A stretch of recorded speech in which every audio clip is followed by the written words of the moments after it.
replace all the jobs, accountants, lawyers, call center jobs, and so on, which is kind of scary. So, what drives you to still be optimistic about it? I think, as Ryan has said as well, I think we all see new jobs coming through the floor. There's no question about that. But now that we get to education as well, we need to make sure we upskill people with 21st century skills. People need to adapt quickly. They need to deal with complex environments quickly. So it's not just foundational literacies. It's all these. We might be doing multiple jobs. It won't be the same thing, as you rightly say. Your daughter's school is not going to be the same thing anymore. So you need to be ready. So we've created this. I won't say monster, but this thing. We are on this train. It's not going to stop. We want improvement. We need to adapt. So that's part of it, and we need to adapt quickly as a human species on multiple levels, government levels, business levels. And this could be fantastic technology if we adapt properly. I think there's a real opportunity in the sense that I think as human beings in the industrial era we were trapped. We were trapped by an education system that asked us to replicate formula. We sat in classes, we learned a formula, we were taught how to replicate, and we were taught how to follow somebody else's rules. And then we went to a job, and essentially that's what we do. We go to a job to replicate somebody else's rules. We are robots, and we live in our lower brain, which is an automated brain. We are not conscious. Very few of us are conscious. We simply do work for somebody else to get money. And I think what's going to happen is that all of that work, all of that effort of replication is going to be removed from us. And suddenly we're going to be asked the question, what value can we add? Which actually forces us in what we call the upper brain, the conscious brain, to actually engage and start thinking and become present as human beings. Because our lives will not be about going to work to do some job. That won't exist. In fact, we will start having to economically give people, I believe, a universal salary, that you get a salary for being human. And actually, you don't have a job because robots doing most of it. So you actually get given money. What you have to do is to start thinking about meaning. Why the hell am I here? What am I going to do to add value? As opposed to trudging off to go and be a robot in somebody else's company. So I believe there is an opportunity for us to actually become more human. To start not being robotic in our thinking and actually become human. The challenge we have is whether we can adapt to that socially and politically, because there are lots of other forces that like keeping us working and like keeping us doing stuff. So I think there's going to be a massive shift politically, economically, based on what's going to happen here. So I have a question about, for example, now the saying is like AI is in the state of like a 2-year-old kid, something like that. And when you compare that with the kids, it's like it's raising and all that stuff. So it's like, it's your kind of child. But on the other side, there was also like some parents who bring up somebody like Hitler. So are you afraid of bringing the next Hitler? Because what can happen? And what's the maximum like AI can reach? Like, is it like the same level like a 20-year-old, 100 or 200-year? What do you think about that? So I think that goes back to the ethics. I mean, you can accelerate horrific outcomes, but you can accelerate wonderful outcomes. So I think the ability to scale impact, the acceleration of impact is enormous with what could happen as you start connecting things. Whereas historically, remember, we had to get individual societies to align. That took a long time and lots of reworking. Now it can be very quick. So I think we have to be, you're talking about wisdom.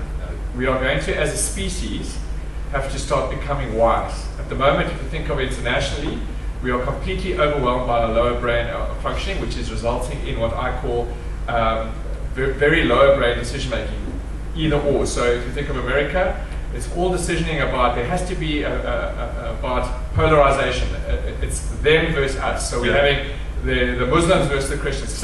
We simplify races, black and white, economic, it's them and us. So we are very much working on them and us models.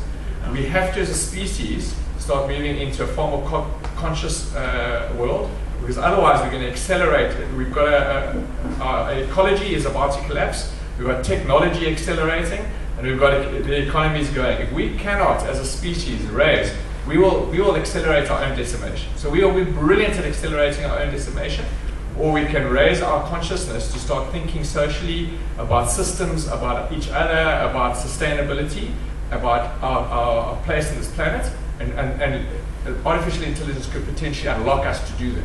So it's going to, we are entering, I believe, a very critical phase in our human evolution, and whether we're going to make it or not is going to be how wisely we take this next journey. Wow. It's big, it's huge. Do we have more questions from the audience? Yeah. So, I don't know if it's contextual. I was listening to something where someone mentioned that all the developers and coders that we're training in coding academies across the world are going to be the equivalent of the typing classes that our sort of previous generations and our generations took, where typing is a skill that is useful, but it's becoming less useful as we change the way we interact with technology, and that coding and developing, or whatever you want to call it, but that workforce that we are generating as a solution to education is going to be left thinking at that low level, and that perhaps we should be training people to think at the higher level. That's what really, if you could comment on that. Or Yeah, certainly correct. I like Brian's point of view. The typists, right? It's a bit late. So, yeah, I mean, as he was saying, it's going to require you to change your thinking about how your job functions. Like jobs shouldn't really function. You don't want to be an accountant. You do, but most don't, right? And so, what do you given time and not, no longer being necessary, it no longer being necessary for you to provide for yourself because you are provided for, right? You don't want to be a typist, I imagine, and similarly, you wouldn't want to be a coder, right? So what do you do? Right? That's kind of it. It's not depressing. It's the opposite. Yeah, I'm not sure I agree with that. I'm not sure exactly what you mean. So,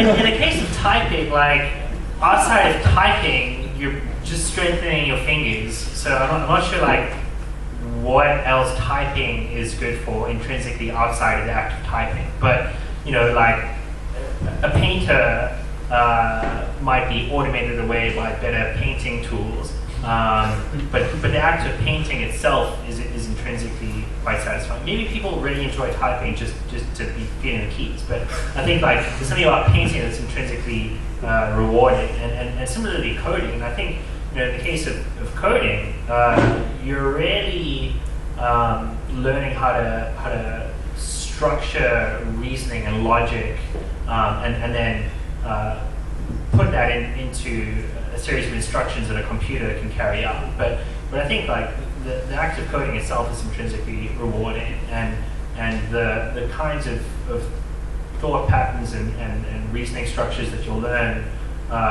when you learn how to write code are applicable to other things. The question of whether that'll be completely automated away, I think is a much deeper one. Like this. I also agree with a lot of what you were saying. In the case of minimal basic income, I think one of the big concerns that people put forward is that people derive a lot of meaning from their work, and so if you give them a free income every month and they don't have to work anymore, what are they going to do? Well, I don't know. I mean, I'm not sure how much meaning all these accountants are deriving out of accounting, or a lot of what people are doing. I think people just like to keep themselves busy. And I don't think there's anything wrong with doing things just for their own reward, like coding to challenge yourself. I know some weirdos who like just do programming challenges. Like how can you build this specific solution to a problem? And there's something like just intrinsically rewarding about that. Yeah, I can just comment. I think it's a both and on all of it. I do believe that the granularity of the coding will actually be done for you through technology. But what you're referring to is the creative side of it, which is actually to synthesize, is to see possibilities and be able to create new thinking and new ideas. And I believe that skill will be very human still. The actual execution of what you're thinking is, you may, like with PowerPoint, you might have these tools that make it very easy to create your, what you're seeing on the slide. You may well have tools that will very quickly create the code that you're needing to execute your thinking. But I believe that humanities is going to be a lot more about the creative, to thinking out of the box, coming up with new ideas, seeing patterns that are not currently seen, and bring those together. So that will be your skill. But the actual granular execution may be less so. But I believe that the creative, cognitive patterning that you'll need will definitely be something that will be valuable to you. Yeah, so I think it's an interesting sort of analogy. I disagree with it to some extent, but I think the distinction between coding as a sort of simple tool and actually developing something as a way of thinking is where that sort of analogy falls apart quite quickly. But I think it raises an interesting point. Do we have more questions? I have a question around, you mentioned the medical industry being one of the industries that could be impacted by AI.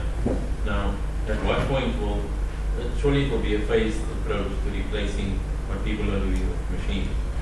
So a machine can read you, test your blood and say you need X amount of medication. What does it do then? It might be able to administer it. At what point do you not need a human to be loading those things up? Can the machine tell, I'm not administering the right fluid or medication at this point? So it's interesting to understand the risks around. They tell everyone don't come to work tomorrow, machines not taking over. But it's like, phase it out slowly. I don't think it's going to be a dichotomy, it's a transition, and I think even if you look at what IBM, what they're trying to say is how do we enhance, what do we all say, trying to say that as well, how do we complement the human being? And right now, one of the companies that I have is Benedict AI, and there the focus is an intelligent virtual assistant for manufacturing users, and it's all about making their time more productive. How can we make you more productive? So it's like a Siri assistant, but for manufacturing. And it's about safety. If there's any problems, it can react and try to capture and help you in that scenario. So we're going to see a lot of that. In the healthcare industry, I think doctors are not going to go away. It's going to just shift some of the things that they were doing. They will be enhanced by these kind of AI machines that does do diagnostics and maybe make recommendations and help you. But it's still humans dealing with humans, and I think this is not going to go away. So I think empathy is going to be important. And you want to feel, there's a human in the picture around this. Say machines can't solve you, you're going to die or something. Now suddenly you need the right people to help, support, whatever. So I think it's going to be a symbiosis. It's going to be enhancing. You'll see a lot of that going forward, and there will be a lot of new jobs created around that. I actually really wanted to add to that because I have a daughter that's been through a medical. She had a heart operation at 8 months, so I've been through the medical journey, and I realized how bad our doctors are. We've got some terrible doctors in this country, and we've got some outstanding doctors. They're just very difficult to work out until you've experienced the negativity of a poor decision. And they've got a reason not to allow you to use AI because they've got vested interest. They've had years and years of investment. They don't want this. So the medical council will prevent this happening simply because there is a vested interest because they can have a huge premium at the moment attached to their diagnostic skills, which are very dodgy. Most of them don't go to proper conferences. They're not keeping up to date. So what I believe is going to be starting to happen is that it's going to accelerate, and in fact the barrier is not going to be AI's accuracy.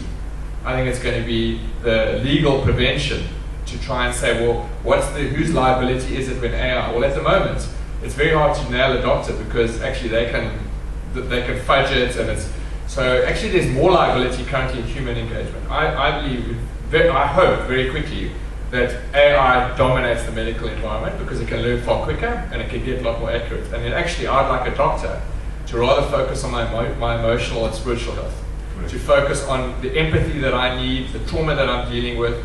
That journey is something that very few doctors are skilled at. and where a huge amount of healing needs to happen. And I actually believe they can add a lot more value in that space.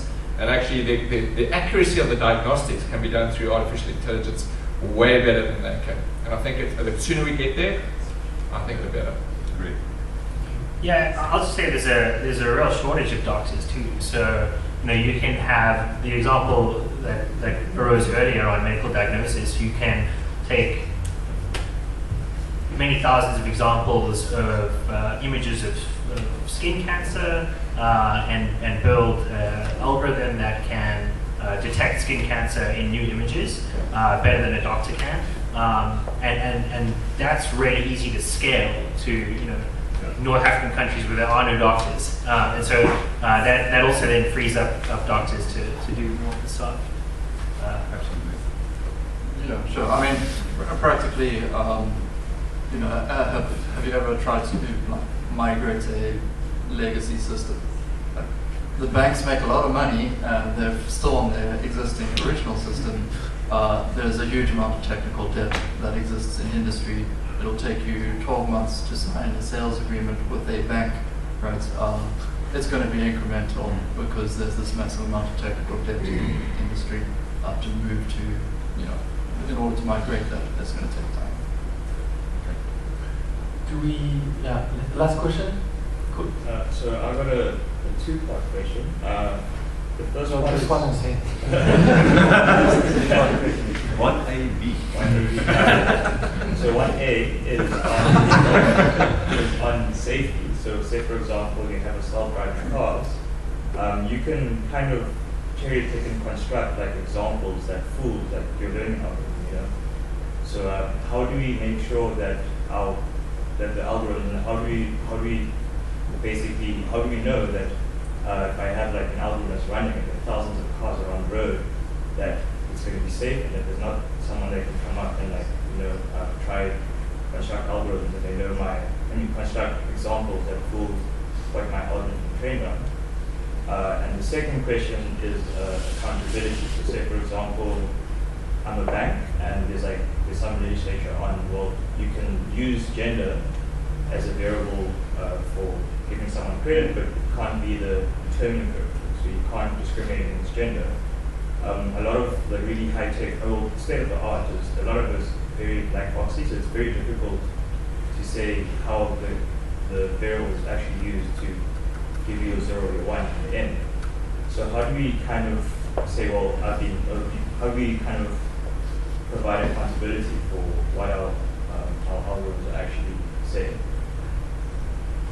Okay, I'll take the first one and pass the second one down the line. So the first one's quite interesting, I guess. Let's look at, instead of self-driving cars, because they're still relatively new, let's look at connecting a car to the internet, right?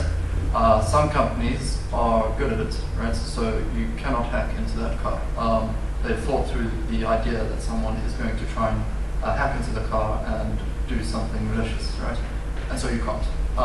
In terms of getting to that state, not too difficult.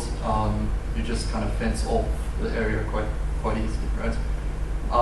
Some companies aren't good at that, and so you can hack into that car and you can turn it off, right?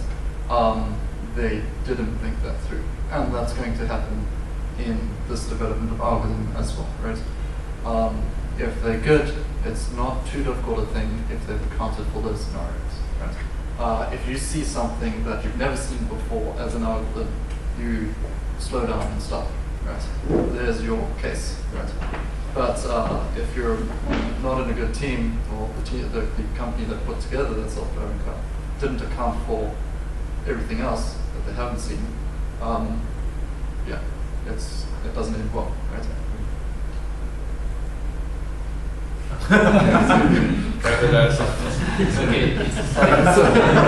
Thank you very much. Do you want to add something? Yeah, just I think what is really interesting, and we kind of responded to the second question a bit earlier, is that those algorithms, those technology will enhance humans in a sense of maybe a machine won't ever be able to have a moral or make sure that the algorithm works 100% of cases. But if you have a human behind that knows how the structure, how everything works on the back end, then you can improve both parties at the same time, the machine and the human, that will have more possibility. Cool. Thank you very much. Thank you very much for. Thank